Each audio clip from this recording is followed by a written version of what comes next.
Class.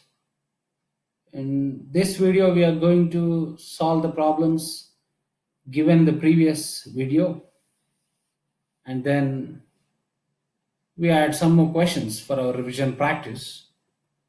This was given in the previous video. In the figure shown, the heavy cylinder of radius r resting on a smooth surface separates two liquids of densities 2 rho on one side and 3 rho on the other side. The height h for the equilibrium of cylinder must be. So we are given 2 rho liquid is taken to a height h and 3 rho is up to a height r. Let us see. Suppose for this to be in equilibrium, the net force on this system, on the cylinder, should be 0. That is, in the horizontal directions, if net force is 0, the net force in vertical direction should be 0 as well, net force in horizontal direction as well to be 0. So for net force in horizontal direction to be 0, let me consider on the right side. If you take on right side, let me consider, say at some angle theta, increment in theta be d theta, and let us assume the length of the cylinder be some L. The dimension length is inward.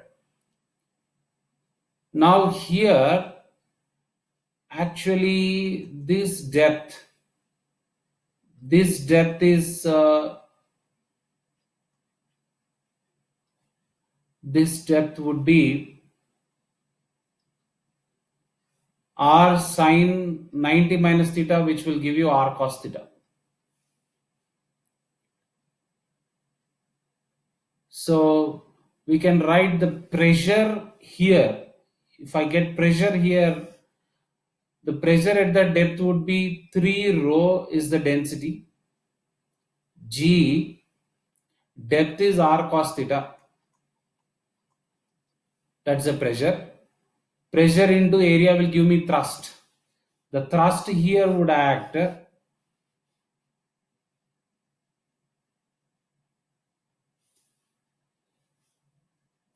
the force dF would be acting here, which would be thrust. So as to write the force dF, I have to multiply pressure with area.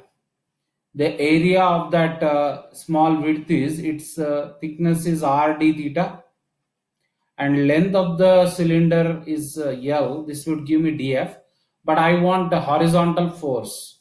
The net horizontal force towards left would be FH towards left would be integral of, we can write this angle here as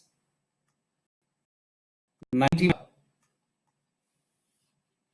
So that would give me dF cos theta, dF cos 90 minus theta would act this side.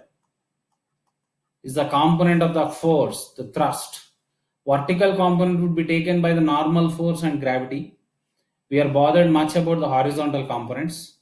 So I can write integral dF sine theta would be the force that is acting.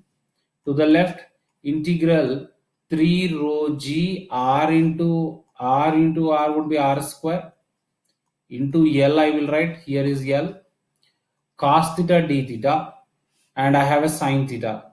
I think I can write that as sine 2 theta by 2 d theta. I have to integrate this theta going from 0 to pi by 2.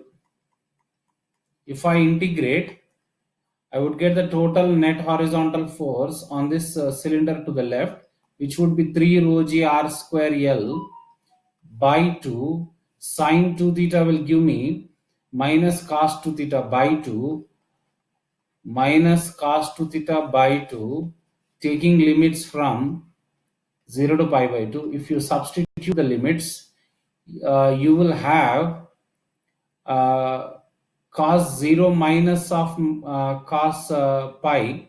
So that will give me 2.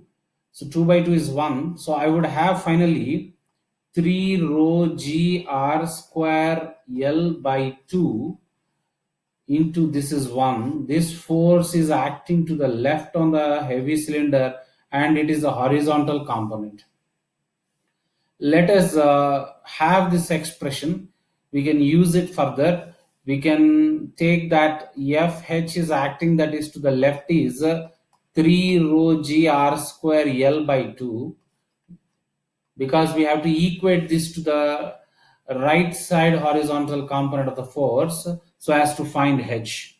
So on this part of the liquid will have a density 2 rho and the liquid is standing to height H.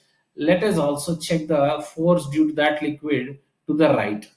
So now here I am showing you the diagram. We got the liquid to certain height H above the base. So I'll show the base is over here. This is the height for the liquid column, and this is at a height R. And now children, I do one thing. I consider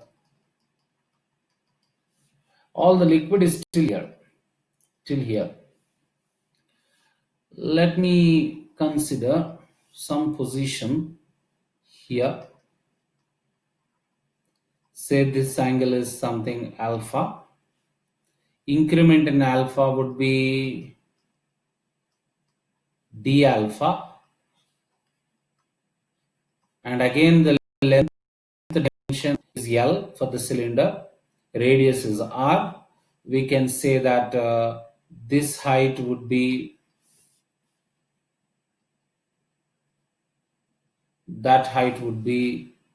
R sine alpha. I'm trying to work out here. Here I want to find pressure. Pressure is density of liquid is 2 rho, and the height of liquid column is H minus R sine alpha plus R. 2 rho height into G will give me the pressure, and pressure into area. Area would be thickness is RD alpha into length, that is the pressure. Pressure into area would thrust on this cylinder. The thrust would be acting inward. Let me show with some other color.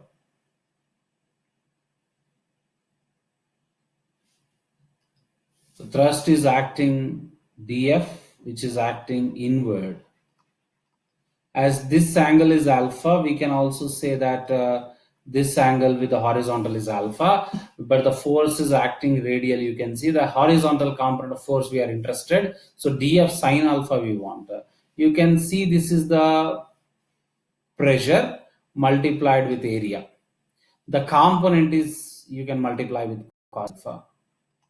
We can integrate this for the force. I can call that force as something F1, which is acting to the right. It is a horizontal. So can we write and how that alpha should change? Let me say this total angle is something like theta.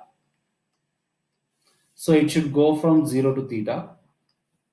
So we can write out of the integral 2 rho g L.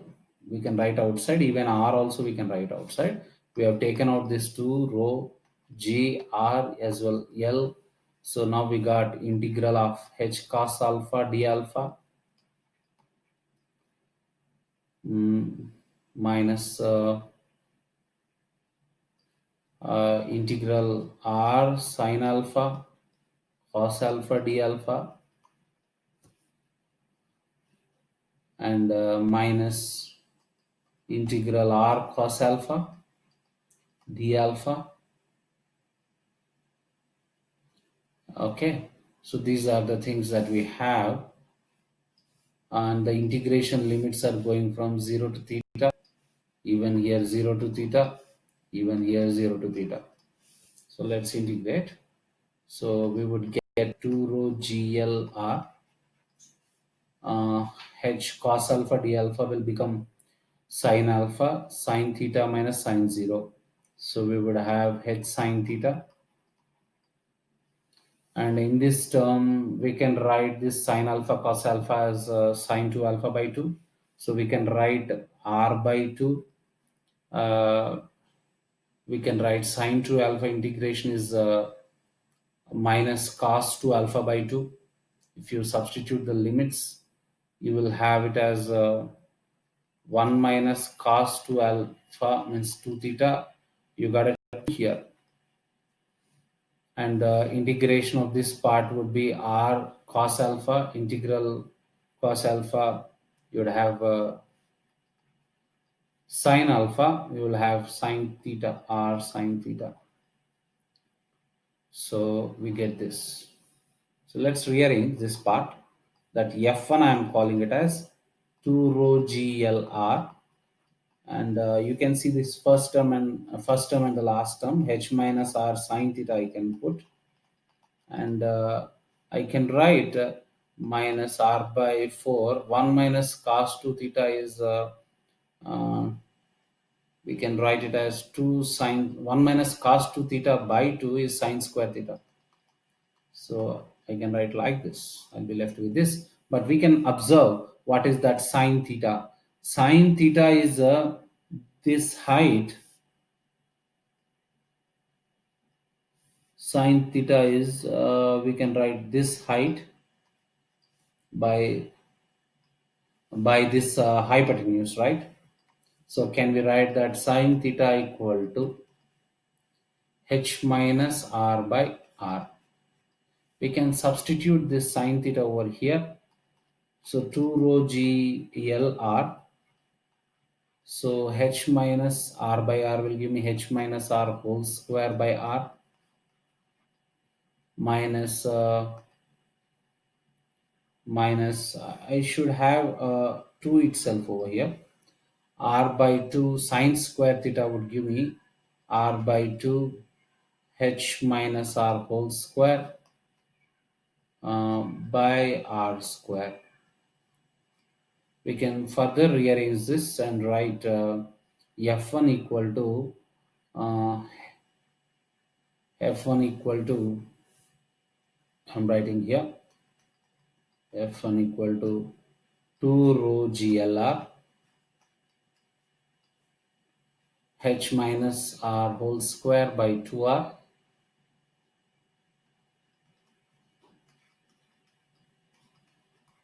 so we can cancel this 2 as well as this r.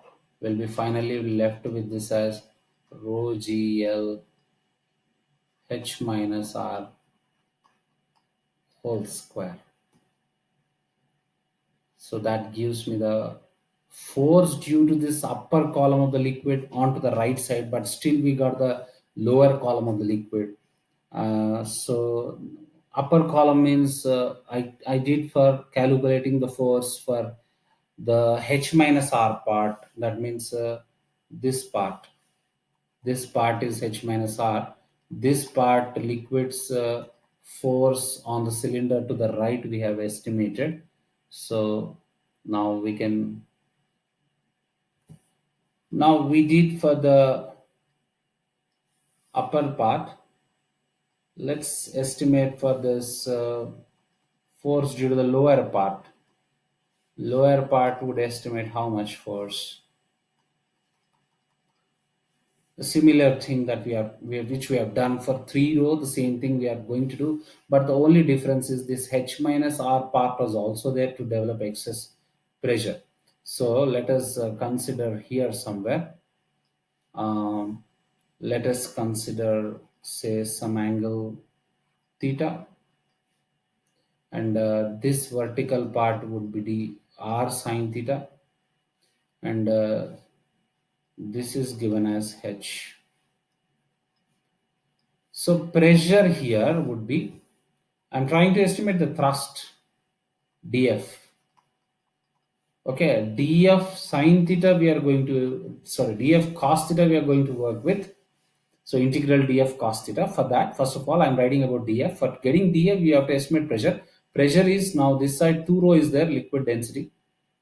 Rho G, H is H minus R plus H minus R is this part. Plus you got this R sine theta. R sine theta. So this is a pressure into area. Area is R d theta because the increment in theta is d theta, that is the thickness into length. This will give you the force, which is the thrust, which is dF. We want dF cos theta. We want dF cos theta. We are bothered about the horizontal force. I name this force as something F2. I just multiply with cos theta. I integrate with theta going from 0 to pi by 2 and check for the expression. So 2 rho G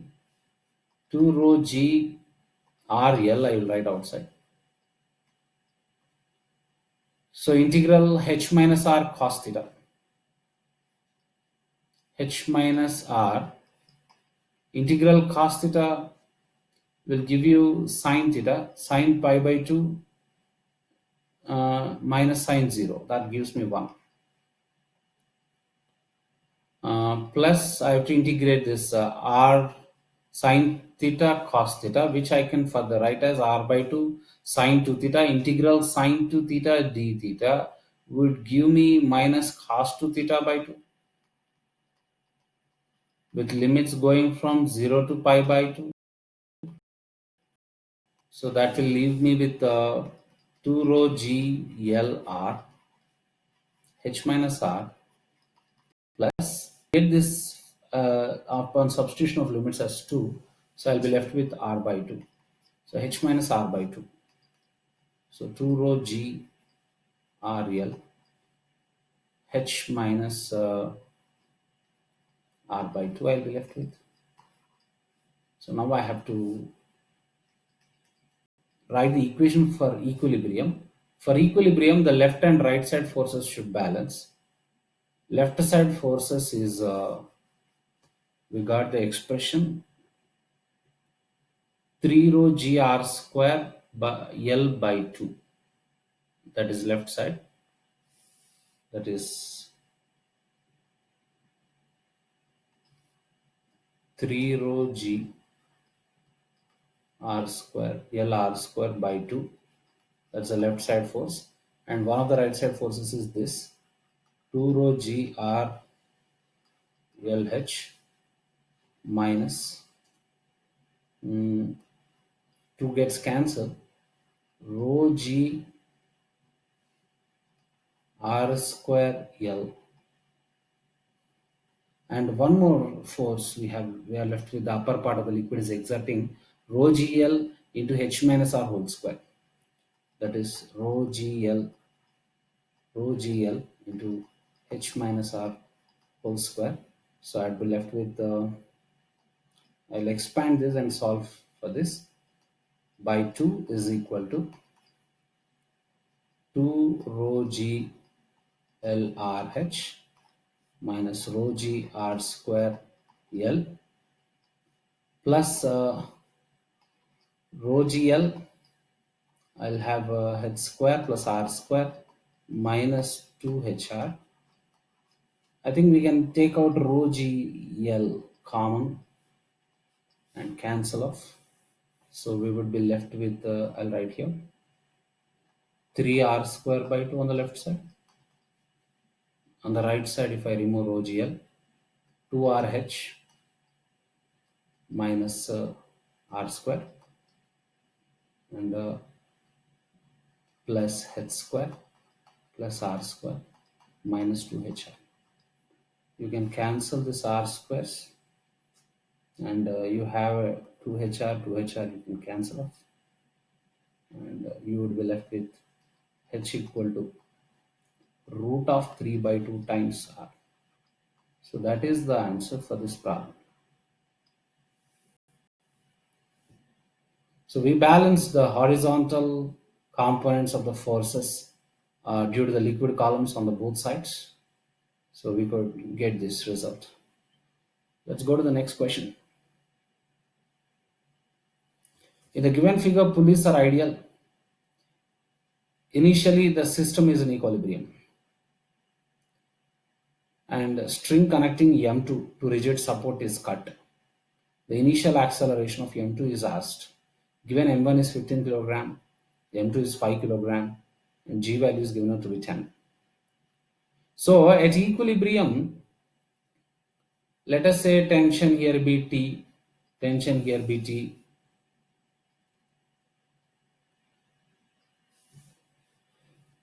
Here is Kx, we can say as it is a massless string Kx also T. And let us say here tension is T1, which would have to balance M1G. So we can say that the T plus T should balance T1. So T1 is mg, T1 is m1g, which should be 2T. Therefore, T is equal to m1g by 2. So the tension here is m1g by 2. Now, on M2, what are the forces acting? At equilibrium on M2, weight M2G acts downward, and the tension force, say T dash, acts down. That T dash bar plus M2G bar plus T bar, they added to 0. Now, once the T dash disappear, we know that T dash is equal to negative of this. So modulus of T dash is M2G bar plus T bar. So once T dash disappear, this will be the unbalanced force that is acting. So acceleration of M2 is equal to the unbalanced force developed. Unbalanced force by the mass. So unbalanced developed is, we can write it as m1g by 2 minus m2g by, so let's put the values here. M1g by 2 is 15 into 10, 150 by 2, it is 75. M2g is 5 into 10, 50. By M2 is 5. So let's check once. 15 into 10, 150 by 2 gives me 75 minus, so this gives me 25 by 5. So we would have it as 5 meter per second square. So that is the answer for this problem. Now I'm adding some more questions to this session so that you can practice. A solid ball of mass m and radius r spinning with angular velocity omega falls on a horizontal slab of mass capillum with rough upper surface. Coefficient of friction is mu and smooth lower surface. Immediately after collision, normal component of velocity of ball becomes half of its value just before collision and it stops spinning. Find the velocity of the sphere in horizontal direction immediately after impact, given r omega equal to 5. Here is other question. A small ball moving with a velocity 10 meter per second horizontally, as shown in figure, strikes a rough horizontal surface having mu equal to 0.5. If the coefficient of restitution is E equal to 0.4, horizontal component of velocity of ball after first impact will be G equal to 10 meter per second square is given. You can find the values. So you can try these questions and we can continue the discussion in the next class.